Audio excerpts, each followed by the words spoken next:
നെന്മാറ പഴയ ഗ്രാമം LNSUP സ്കൂളിൽ പച്ചക്കറിത്തോട്ടത്തിന് തുടക്കം കുറിച്ചു. വായനാ ദിനാചരണവും നടത്തി. ഗ്രാമപഞ്ചായത്ത് പ്രസിഡന്റ് അഡ്വക്കേറ്റ് CC സുനിൽ ഉദ്ഘാടനം ചെയ്തു.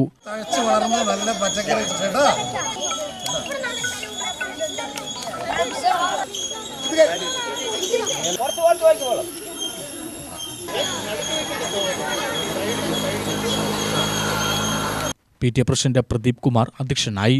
വൈസ് പ്രസിഡന്റ് പ്രഭിത ജയൻ, അനന്തനാരായണൻ എന്നിവർ പ്രസംഗിച്ചു.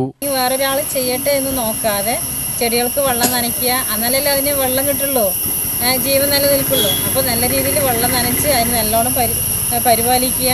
അതുപോലെ തന്നെ നിങ്ങളുടെ വീട്ടിൽ അടുക്കളത്തോട്ടം എന്ന് പറഞ്ഞിട്ട് ചെറുതായിട്ടാണെങ്കിൽ ഉണ്ടാവുമല്ലോ. ഈ മഴക്കാലത്തെല്ലാം നമ്മൾ വെച്ച് പിടിപ്പിക്കുന്നതാണ്. അപ്പോൾ വീടുകളിൽ ചെടികളെ വെക്കാനുള്ള സംവിധാനം ഉണ്ടെന്ന് വെച്ചാൽ വീടുകളിൽ നല്ല രീതിയിൽ വെച്ച് പിടിപ്പിക്കാനുള്ള സംവിധാനം ചെയ്യുക. UTV news, Palakkad.